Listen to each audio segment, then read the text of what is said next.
A young lion cub, no more than a few months old, limped through the brush, his breath shallow and labored. His hind legs dragged behind him, useless and heavy, as he tried to pull himself forward with his front paws. Each movement was agonizing, but he didn't stop. He couldn't. To stop was to die. Hours earlier, the cub had stumbled into a hunter's trap, a cruel, jagged contraption hidden in the underbrush.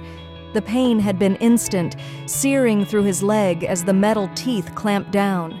With a desperate roar, he had torn himself free, but the damage was done. Blood trailed behind him as he fled, his instincts screaming at him to keep moving, even as his strength waned. By nightfall, the cub collapsed, his body trembling from exhaustion and pain. He lay there, his golden eyes glazed, staring at the stars above. He didn't know if he would see another sunrise, but fate had other plans. A rescue team, patrolling the area for poaching activity, found him just before dawn. One of the rescuers, a young man named Daniel, knelt beside the cub, his heart breaking at the sight. The cub's fur was matted with blood, his breathing shallow.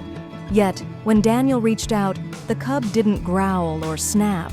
Instead, he looked up with eyes full of tears, as if he knew these strangers were his only hope. The team worked quickly, carefully lifting the cub into their vehicle. They rushed him to a nearby veterinary hospital, where he was placed in a plastic crate lined with soft blankets. The cub, too weak to resist, watched silently as the veterinarians examined him. X-rays revealed a broken leg, the bone shattered by the trap's force. The injury was severe, but not hopeless. For weeks, the cub lay in a cast, his movements restricted. The rescue team took turns caring for him, feeding him by hand and gently encouraging him to stay strong. They named him Quito, meaning precious one in Swahili.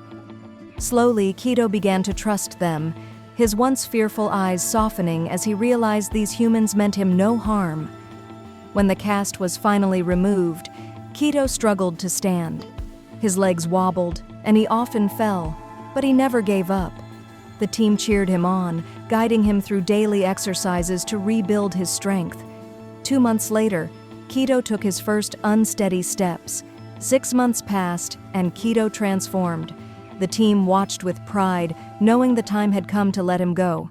If you liked the video, put like and subscribe to the channel, where you will find a lot of interesting things.